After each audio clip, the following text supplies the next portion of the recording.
दैनिक जागरण संपादकीय डिक्टेशन में आपका स्वागत है। डिक्टेशन 10 सेकंड के बाद स्टार्ट होगा।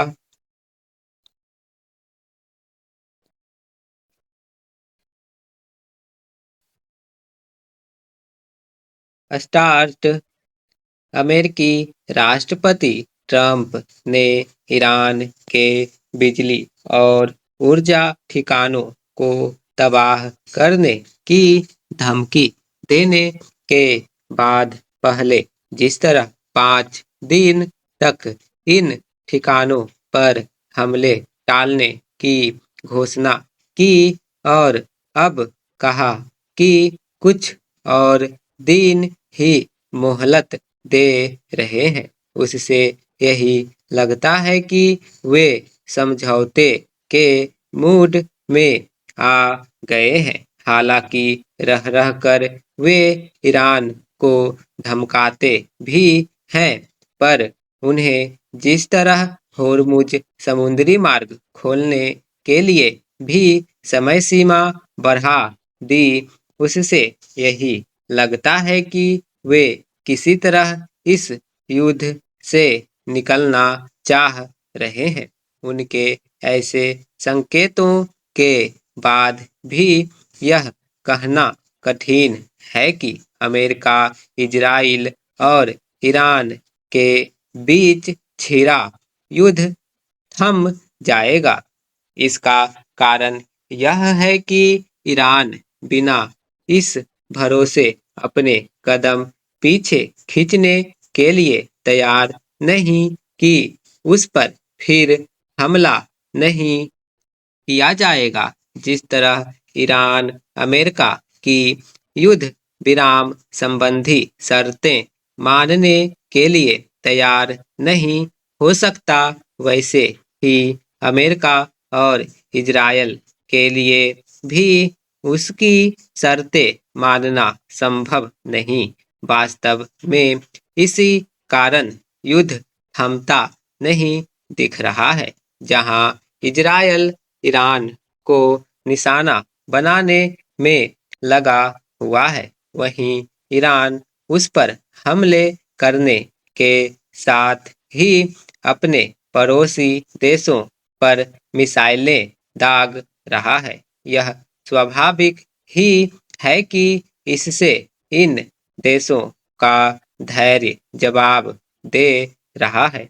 ये देश इसलिए अधिक परेशान हैं कि ईरान उनके नागरिक और ऊर्जा ठिकानों को भी निशाना बना रहा है। यदि खाड़ी के देशों ने ईरान पर जवाबी हमले करने शुरू किए तो युद्ध एक नए मोड़ पर पहुंच जाएगा। निसंदेह ऐसा ना तो ट्रंप चाहेंगे और न ही विश्व के अन्य देश, क्योंकि ऊर्जा संकट कम होने का नाम नहीं ले रहा है। इसकी चपेट में भारत समेत अन्य एशियाई देश ही नहीं, यूरोप और अमेरिका भी आ गए हैं।